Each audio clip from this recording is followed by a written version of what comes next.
안녕하세요, 지게치기입니다. 오늘 제가 소개할 책은 한강 작가님의 작별하지 않는다입니다. 소년이 온다가 광주 5.18 민주화운동에 관한 책이라면 이번 작별하지 않는다는 제주 4.3 사건에 관한 이야기입니다. 민간인을 포함한 많은 사람들이 대량으로 학살되었던 다른 큰 사건들에 비해 많이 조사가 되지 않았던 사건인데요. 이 사건 이후 몇 년간은 유족이어도 빨갱이로 몰릴까봐 다들 입을 다무는 분위기였다고 합니다. 저도 사실 4.3 사건에 대해서 자세히 알지는 못했는데 책의 중후반부터 주인공 친구의 엄마가 모은 그 당시 자료들이 나오기 시작해서 저도 책을 덮고 4.3 사건에 대해서 알아보았는데요. 간단하게 말씀드릴게요.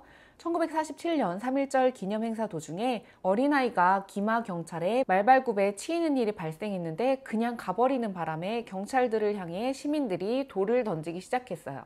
그러자 군인들이 총을 발포하면서 많은 사상자가 나서 제주 도민들이 크게 분노했습니다. 그 후 도민들은 총파업에 들어갔는데요. 이 총파업을 두고 정부가 제대로 들어서지 않은 상황에서 미군정과 경찰들이 이때 사실 일제시대에 일본 앞잡이를 하던 놈들이 그대로 경찰이 된 경우가 많았다고 해요. 미군정과 경찰은 이게 남로당의 선동으로 인한 파업이라고 판단하면서 파업과 항의를 하는 수천 명의 주민들을 체포했다고 합니다. 그러다가 1948년 4월 3일 무장한 시민들이 미군의 철수와 선거 반대 등을 요구하면서 들고 일어났고 경찰들이 무차별적으로 진압하기 시작했어요. 이걸 이제 시작으로 제주 4.3 사건이 있었던 건데요. 이때 대한민국은 대한민국 정부가 수립되었고 북한은 공산주의 정부가 수립되었는데 이게 아직 정리가 안 되어 있던 제주였어요. 그래서 대한민국 정부에서 계엄령을 내려서 제주도에 있는 남로당 무장대의 초토화를 지시합니다. 근데 이게 전쟁 이후에 생활고에 시달리던 제주도민들이 남로당에 가입하면은 곡식을 준다는 이야기를 듣고 그냥 서명을 했던 사람들도 있었기 때문에 명부에 올렸던 사람들마저 모두 색출되어서 총살이 되는데요. 이런 모든 사정들을 따져주는 게 아니라 위에서 바라는 건 빨갱이 절멸이었습니다. 그래서 오랫동안 민간인이 많이 희생되었다고 하는데요. 이 피해와 희생이 제대로 밝혀지지 않았다가 1980년대 이후부터 이 사건을 밝히려는 사람들의 노력으로 조사가 이루어졌고 1999년도에 특별법이 국회를 통과돼서 2003년에 이제 노무현 대통령 시절에 와서야 대규모 희생에 대해 제주도민에게 공식적으로 사과를 했다고 합니다. 이 사과가 있은 후에야 약 50년 전에 제주에서 벌어졌던 학살이 일반인에게도 자세히 알려지게 됐다고 하는데요. 그 내용이 이 소설에 담겨져 있기 때문에 이 4.3 사건에 대한 배경은 약간은 알아야 이 소설을 잘 이해할 수 있었습니다. 자, 이제 다시 소설로 돌아가 소설의 줄거리와 결말을 말씀드릴게요. 소설의 줄거리는 소설가인 경하가 친구인 인선의 부탁으로 인선이 머물던 제주도의 집에 찾아가며 전개가 됩니다. 이 소설가인 경하는 도시 학살에 관한 책을 집필하고 나서부터는 끔찍한 꿈을 꾸기 시작합니다. 수천 그루의 검은 통나무 위로 눈이 내리고 갑자기 밀물이 밀려오고 무덤 같은 나무 사이를 달리는 그런 이상한 꿈들을 꾸기 시작하는데요. 그러면서 일상생활을 제대로 해나가지 못할 정도로 원인 모를 두통과 구토로 거의 시체처럼 살아가다가 죽음을 기다리며 유서를 계속 쓰고 고쳐 쓰고 찢어내고 고쳐 쓰고를 반복합니다. 이 앞부분에서는 한강 작가가 본인의 이야기를 하는 것만 같았어요. 소년이 온다를 집필할 때 그 자료를 찾아보고 혼신의 힘을 다해서 소설을 집필하고 난 다음에 악몽도 꾸고 그랬다고 합니다. 그리고 경하는 다큐멘터리 감독인 친구 인선과 함께 이 꿈에 대한 내용을 같이 작업해 보자고 했었어요. 그 통나무와 밀물과 그런 모습들을 작품을 만들어 보자고 얘기를 했었는데 제대로 성사되지는 않고 시간이 어영부영 흘렀는데요. 인선은 다큐멘터리 감독을 접고 제주도에 내려가서 치매에 걸린 엄마를 간병하다가 현재는 목수일을 하고 있었습니다. 그러던 어느 날 사고로 손가락이 절단되어 현재 서울에 와서 수술을 하고 있다고 전화가 옵니다. 병원에 찾아간 경하는 손가락 접합 수술을 한 인선을 만납니다. 인선은 간병인과 함께 있었는데요. 그 접합 수술을 한 후에는 3분에 한 번씩 손가락을 찔러서 피를 내야 하고 이 과정을 3주나 지속해야 된다고 해요. 손가락에 대한 그 인지를 계속 줘야 되고 나중에 환상통 같은 걸 없애기 위해서 필요한 과정이라고 하는데 3분에 한 번씩 손가락을 찔러서 피를 내야 되니까 이 과정을 3주나 지속해야 돼서 현재 인선이 집으로 돌아가지 못하는 상황이었어요.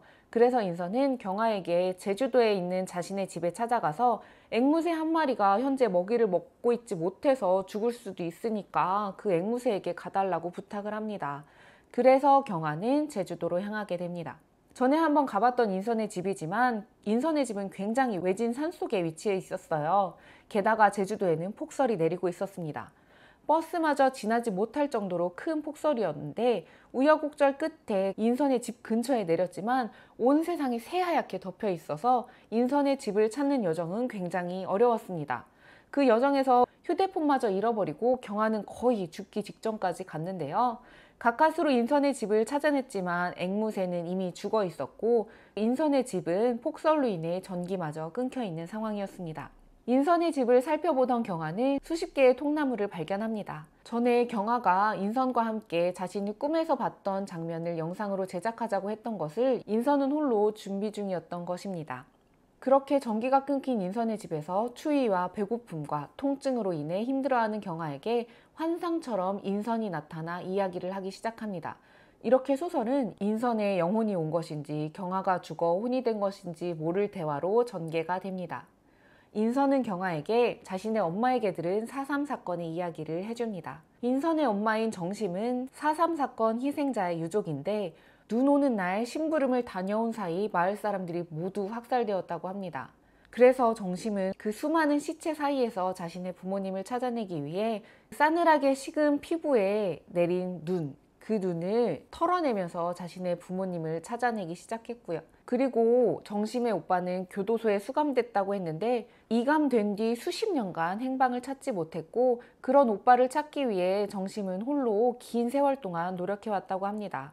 인선이는 자신의 엄마인 정심이 작은 실마리가 들려도 어디든 찾아가 발품 팔아 모아뒀던 수많은 자료들을 보여주는데요. 바스러질 것 같은 종이 조각부터 해서 관련된 자료들을 최대한 모아왔을 정심. 그리고 인선도 유족을 찾아다니며 인터뷰를 했었고 당시의 희생이 얼마나 처절했는지를 기록했는데요. 그 기록들을 모두 보게 되는 경아입니다. 그렇게 소설은 정심의 이야기, 4.3 사건의 희생자의 소리가 나옵니다.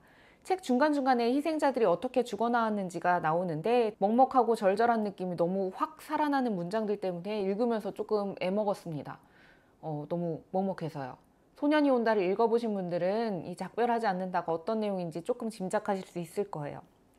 이 마지막 챕터인 불꽃에서는 정전이 된 집에서 촛불 하나에 의지하고 있던 경아가 점점 꺼져가는 촛불과 함께 잠이 들려고 하는 상황이 나오는데 이게 성냥에 불이 붙지 않아서 다시 켜려고 성냥을 긋다가 부러지는 장면으로 소설이 끝납니다.